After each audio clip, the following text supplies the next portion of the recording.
Business blaster के सभी captains, आप सभी को मेरा बहुत बहुत नमस्कार। सबसे पहले तो मैं आपको बधाई देना चाहता हूं, आप सबको बधाई देना चाहता हूं जो लोग इस प्रोग्राम को देख रहे हैं कि आप 51,000 बिजनेस आइडियाज में से बेहतरीन बिजनेस आइडियाज के रूप में राउंड 2 में पहुंचे हैं। बेहतरीन 1,000 बिजनेस आइडियाज के रूप में आप राउंड 2 में आए हैं। इसके लिए आपको मैं बधाई देना चाहता हूं। जैसा सपना जी ने कहा और मोनिका जी ने भी कहा कि दुनिया में शायद ये पहला स्कूल स्टार्टअप प्रोग्राम है जो इतने बड़े पैमाने पर लॉन्च हुआ, जिसमें सरकार के सारे स्कूल शामिल हुए, 3 लाख बच्चे शामिल हुए, 60 करोड़ रुपए का इन्वेस्टमेंट सरकार की ओर से दिया गया सीड मनी के रूप में। टीवी और सोशल मीडिया पर जिसको लगातार सरकार के पूरे एफर्ट से, ईएमसी की टीम के एफर्ट से इस पूरे प्रोग्राम को टीवी और सोशल मीडिया पर ले जाया गया ताकि लोग भी जान सकें और एक माहौल बन सके।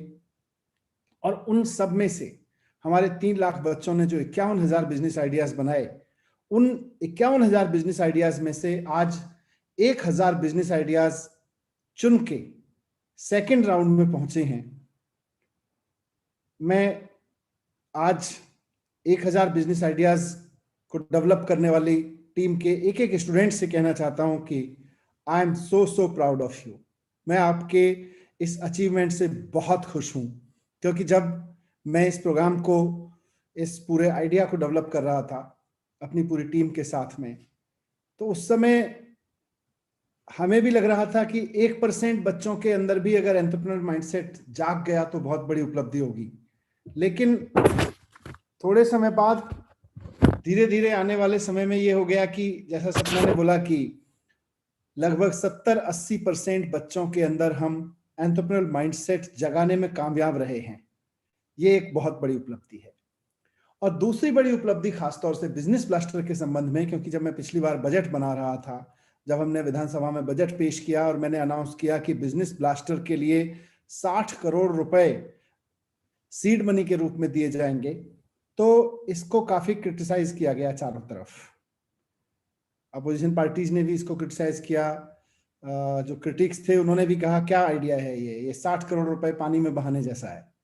लोगों ने कहा कि सरकारी स्कूल के बच्चों के ऊपर 60 करोड़ रुपए उनको बिजनेस आइडियाज के डेवलपमेंट के लिए दिए जाए हैं। बच्चों को जिनके घर में कोई बिजनेस नहीं जानता, उन बच्चों को जो लार्जली लोअर मिडिल क्लास या गरीब परिवारों से आते हैं, उन बच्चों को हम बिजनेस आइडिया के रूप में 60 करोड़ रुपए दे रहे हैं। ये 60 करोड़ रुपए बर्बाद हो जाएंगे। 60 करोड़ रुपए बहुत बड़ी अमाउंट होती है, ये मैं भी समझता हूं, लेकिन मुझे अपने बच्चों पर, अपने टीचर्स पर और ईएमसी की टीम पर भरोसा था। और तमाम क्रिटिक्स के बावजूद, तमाम क्रिटिसाइजेशन के बावजूद हमने इस प्रोग्राम को आगे बढ़ाया। और आज आप लोगों ने जिस तरह के बिजनेस आइडियाज डेवलप किए हैं, सरकारी स्कूल में पढ़ने वाले गरीब परिवारों से, लोअर मिडिल क्लास परिवारों से आने वाले बच्चों ने जिस तरह के बिजनेस आइडियाज डेवलप करके दिखा दिए हैं और सक्सेसफुल करके दिखा दिए हैं, इसने एक बहुत बड़ा सपना पूरा किया है, बहुत बड़ा रास्ता खोला है और सारे क्रिटिक्स का मुंह बंद कर दिया है। सारे उन लोगों का मुंह बंद कर दिया है जो लोग कहते थे कि नहीं नहीं, ये पैसा आप बर्बाद कर रहे हो, जनता के टैक्स का पैसा बर्बाद कर रहे हो। इसीलिए मैंने कहा I am so proud of you, I am so happy with your achievement today. और आप 1,000 बिजनेस आइडियाज में मैं समझ रहा था कि किस किस तरह के बिजनेस आइडियाज आगे आए हैं जो 51,000 में से आए थे। टीवी शो पर बहुत सारे बिजनेस आइडियाज आए जो इनको देखकर मैं बहुत इंप्रेस हुआ। सोशल मीडिया पर भी मैं देखता रहता हूं। मैं अंकिता जी से और सपना जी से अभी थोड़ी देर पहले डिस्कस कर रहा था। उन्होंने मुझे कई ऐसे, अंकिता ने बहुत इंप्रेसिव आइडियाज शेयर किए कि मैं सोच नहीं सकता कि हमारे बच्चे वहां तक सोच रहे हैं। उन्होंने बताया कि एक झटपट साड़ी का ग्रुप बना है, स्टार्टअप बना है, जिसमें उन बच्चों ने उन लोगों के लिए काम किया, उन महिलाओं के लिए खासतौर से काम किया है जिनको साड़ी पहनने की जरूरत तो पड़ती है अपने लाइफ में, जो पहनना चाहती हैं, लेकिन उनको साड़ी पहनना नहीं आता है और उनको लगता है कि साड़ी पहनने में बहुत समय लगता है। इसलिए उन्होंने झटपट साड़ी विकसित की है। प्योर मसालों का एक बिजनेस हमारा स्टार्टअप बना है। ये एक नए तरीके से, मसाले बनाना पहली बार नहीं हो रहा है देश में और दुनिया में, लेकिन प्योर मसालों का एक बिजनेस हमारे 11th-12th क्लास के बच्चे शुरू कर रहे हैं, और वो भी एक नए तरीके से शुरू कर रहे हैं, ये बहुत बड़ी बात है। वेंडिंग मशीन, जो हम बहुत हाईटेक मॉल्स में जब जाते हैं, एयरपोर्ट्स पे जाते हैं, वहां हम वेंडिंग मशीन्स देखते हैं, लेकिन हमारे 11वीं-12वीं क्लास के सरकारी स्कूल के बच्चों ने वेंडिंग मशीन बना के मार्केट में सक्सेसफुली बिजनेस करके दिखा दिया, और उसको आगे ले जाने की सोच रहे हैं, और अब राउंड 2 में आ गए हैं। बहुत बड़ी बात है।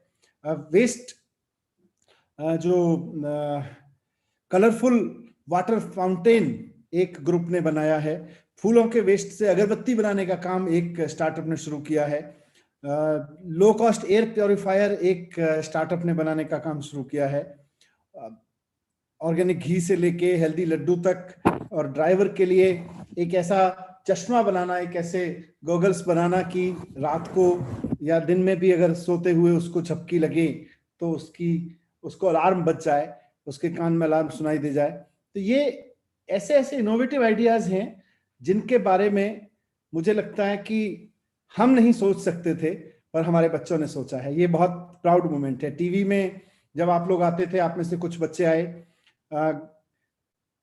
और उस टीवी प्रोग्राम का एक फायदा ये हुआ कि देश और दुनिया ने जाना कि हमारे 11वीं और 12वीं के बच्चे किस स्तर तक सोच रहे हैं। लोगों ने ये तो जाना ही कि दिल्ली सरकार क्या इनिशिएटिव ले रही है, लेकिन ये भी जाना कि 11वीं और 12वीं के बच्चों में क्या पोटेंशियल है। लोगों ने खुले दिल से स्वीकार किया कि हम अपने 11वीं और 12वीं के बच्चों को अंडर एस्टिमेट करके चल रहे थे, वो इतना अच्छा और इतना आगे की सोच सकते हैं, इतना प्रोग्रेसिव सोच सकते हैं।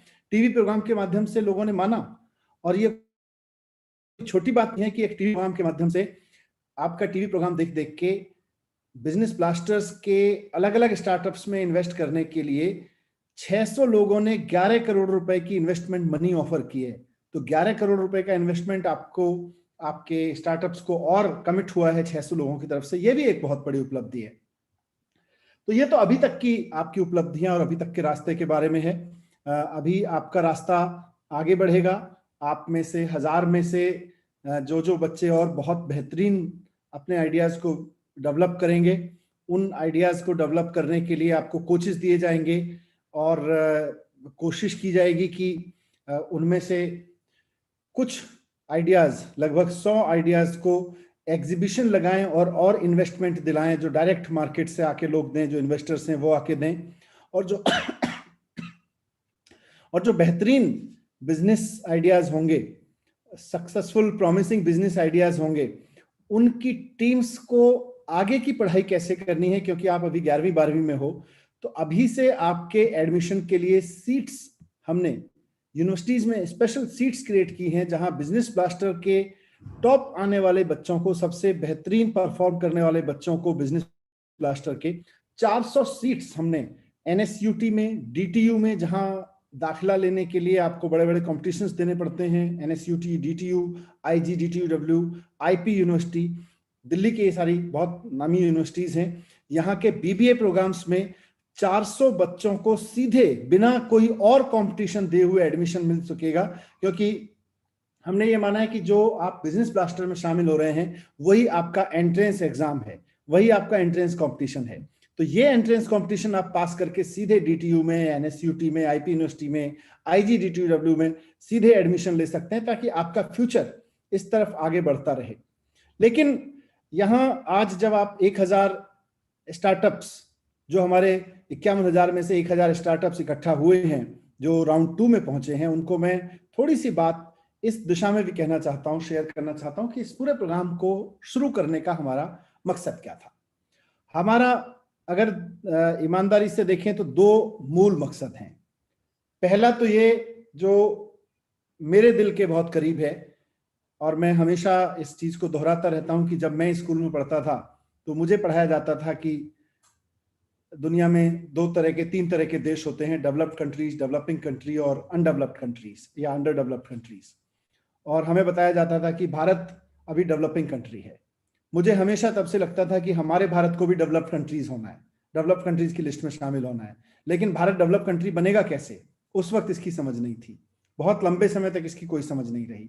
जब शिक्षा मंत्री बन के एजुकेशन में काम किया, जब शिक्षा मंत्री के रूप में अपने टीचर्स से मिला, बच्चों से मिला, स्कूल के रिफॉर्म किए, तब धीरे धीरे इसका रास्ता साफ होना समझ में आया कि हम अभी तक डेवलप्ड कंट्री क्यों नहीं बन पाए हैं। आज भी हम अपने बच्चों को यही पढ़ा रहे हैं 25 साल बाद कि हम अभी भी डेवलपिंग कंट्री हैं, डेवलप्ड कंट्रीज नहीं हुए हैं। तो क्यों? उसकी कोई तो वजह रही होगी। उसकी वजह सबसे बड़ी यही थी कि हमने अपनी एजुकेशन में एंटरप्रेन्योरशिप माइंडसेट को शामिल नहीं किया। हमने एजुकेशन तो दी, अच्छी एजुकेशन दी, लेकिन उस एजुकेशन से हमने जॉब सीकर पैदा किए, जॉब क्रिएटर पैदा नहीं किए। अब इंडिया को अगर डेवलप कंट्री बनाना है तो केवल मेरे कहने से नहीं बनेगा, किसी के सपना देखने से नहीं बनेगा।